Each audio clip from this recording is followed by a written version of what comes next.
প্রায় ইফতারের টাইম কাছা হয়ে গেছে গা, মানুষ দৌড়াদৌড়ি লাগছে বাসা বাড়িতে যাই ইফতার করবে। ইফতারের টাইম কাছা হয়ে গেছে গা, তো এখন মানুষ দৌড়াদৌড়ি করে বাসায় যাবে ইফতার করবে। যার যার কর্ম শেষ করে যায়, যেখানে আছে কর্ম শেষ করে এখন চলে যাচ্ছে বাসা। গরিব হোক আর ধনী হোক সবাই মিলে পরিবার নিয়ে ইফতার করতে, পরিবার নিয়ে বসবাস করতে, এটা হলো আমাদের সমাজ। আর সন্ধ্যা হয়ে গেছে, সবাই চলে যাচ্ছে বসে। গরিব আর ধনী বুঝি না, সবাই তো আমরা মানুষ, সবাই চায় পরিবার নিয়ে বেঁচে থাকতে, কেউ চায় না দুনিয়ার থেকে চলে যেতে, সবাই চায় পরিবার নিয়ে বেঁচে থাকতে। তাহলে ইফতারের টাইম হয়ে গেছে তো সবাই দৌড়াদৌড়ি করে যাচ্ছে, যার যার কর্ম থেকে শেষ করা নিজের পরিবারের কাছে যাই ইফতার করবে সারাদিন রোজা রাখা। এটা আলাদা একটা নেয়ামত না? এটাই তো আমাদের বোঝার ব্যাপার। আমরা তো জানি না, তো জানি না, বুঝতে এত বুঝি নেই। তাহলে মুসলমান হিসাবে আমাদের যা বোঝার দরকার তা আমরা মানি নাই, কিন্তু নিয়ম কারণ আমরা সব জানি কিন্তু মানি নাই। এটা হলো আমাদের সর্বোচ্চ বড় সমস্যা। যতক্ষণ মতো আমি নিজের স্বার্থ বাদ না দিতে পারবো ততক্ষণ মতো এই সমাজ সুন্দর হবে না। আপনার আমার না, কারোর জন্য না, সবার জন্য।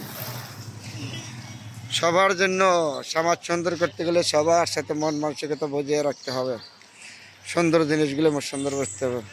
দেখেন এই যে রমজান মাস, আল্লাহ পাক জানি না কার কী হালে রাখছে, কীরকমভাবে যাচ্ছে।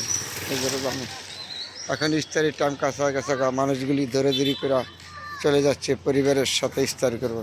যাই কিসমত আছে পরিবার নিয়ে পরিবারের সাথে ইফতার করা থাকা, এটা আলাদা একটা মহাব্বত, রহমত। আমরা গরিব আর ধনী বুঝি না, সবাই তো আমরা মানুষ, পৃথিবী থেকে সৃষ্টি হয়েছি। আল্লাহ যেন সবাইকে আত্মা দিয়েছে, দিয়েছে। তারপরে কেন আমরা হিংসা পিয়ন অহংকার আমরা জেজিরে হয়ে গেছি? এই কারণে আমাদের জীবন বিফলে যাচ্ছে। অতিরিক্ত আমরা লোভে লালসায় পরে আমরা ধ্বংস হয়ে যাচ্ছি। এই দেশ সব ধ্বংস করে দিচ্ছি, সমাজ ধ্বংস করে দিচ্ছি। এগুলোতে বেরিয়ে আসতে হবে, তাহলে জীবন সুন্দর হবে। আপনার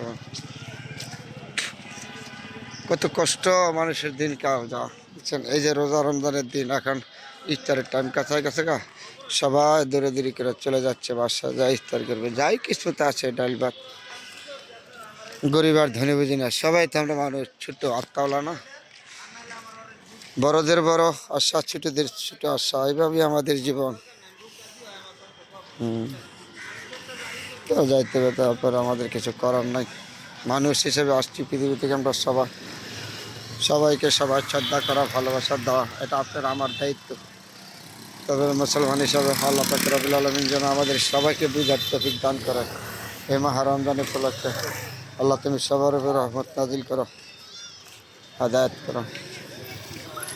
সবার জন্য দোয়া শুভকামনা রয়েছে। এই পবিত্র রমজান মাস, এই যে সন্ধ্যাবেলা সারাদিন থেকে এখন সন্ধ্যাবেলা আসছে পরিশ্রম করে, কি করব, ছোট হোক তার তো পেশা কর্ম, এই কর্মটা তো করে আর খাইতে হবে। আর তার কেউ 10 টাকা দিবে না, নিজের কর্ম নিজের করে খাইতে হবে।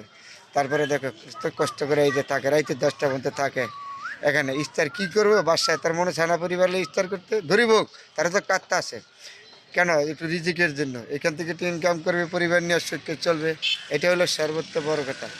তারপরে দোয়া করবেন আল্লাহ পাক যেন সবার উপর রহমত নাজিল করে।